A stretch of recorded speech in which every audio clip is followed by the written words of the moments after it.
Just stop it, Mom, or I'll cut myself. Jason's voice echoed through the hall. He was so raw and desperate. Against his wrist, he gripped a knife. His hands were trembling, his breath coming out in short, broken gasps. Across from him, his mama, Eileen, was crying, her eyes wide, in disbelief, staring at the blood that was now dripping from his chin. In her frustration, she slapped him, her ring lacerating his cheek. She panics. Please, Jason, I'm sorry. Please, son, put the knife down.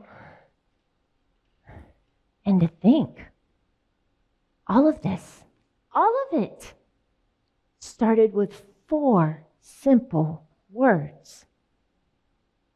Hand me your phone.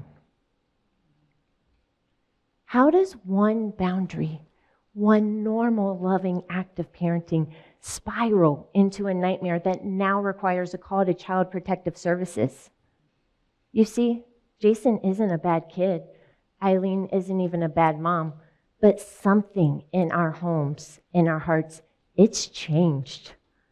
I've been a mental health counselor for over 20 years, and I remember when the biggest phone problem was sore thumbs from texting too fast on a flip phone. Today, I've seen families damaged by devices that fit in the palm of our hand. I've seen fathers turn red with rage, mothers with bruises and broken hearts, children so disconnected and consumed by technology that they forget how to live. Yeah, times have changed, but not always for the better. Let me introduce you to 2 15-year-olds. You've already met Jason, and then there's Melissa. Both are in 9th grade, and both are bright, curious kids, but that is where the similarities stop. Melissa loves basketball, attends a local youth group, makes A's and B's, and is already planning her senior trip. Her parents gave her a phone at 15, but with rules. It is filtered. It goes to bed at 9 p.m. while she goes to bed an hour later. Oh, she grumbles her complaints. Of course, she is a teenager. But she continues to smile, continues to laugh. And in spite of the rules, she continues to live. Now, Jason's world exists entirely online.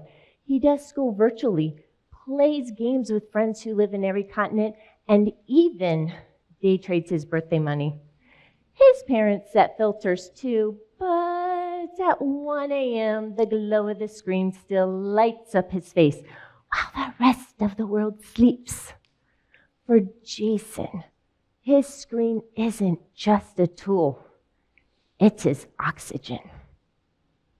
Now, imagine both kids get grounded for ignoring their chores. I know, really hard to imagine. Both lose their electronics for 3 days.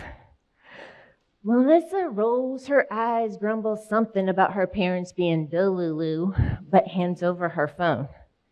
Jason explodes. He screams, he shoves his mom, she slaps him, he grabs a knife. One simple boundary just became a battlefield. So why such different reactions? The difference lies in identity.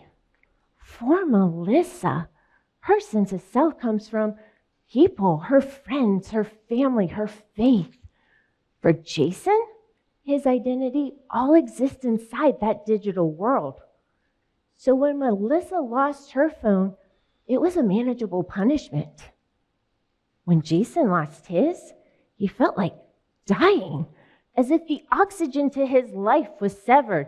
His reaction isn't defiance for Jason. It was survival. So, parents have asked, is taking my child's cell phone abuse? Legally? No. But emotionally, To a teen like Jason, it feels like harm. His brain, which is still developing, registers as danger, rejection, ruin. His body floods with panic as if the world itself were slipping away. As a therapist, I have seen this again and again. For some kids, removing their electronics is like cutting the cord to their world. For those parents, taking their teens' technology is like seizing drugs from an addict.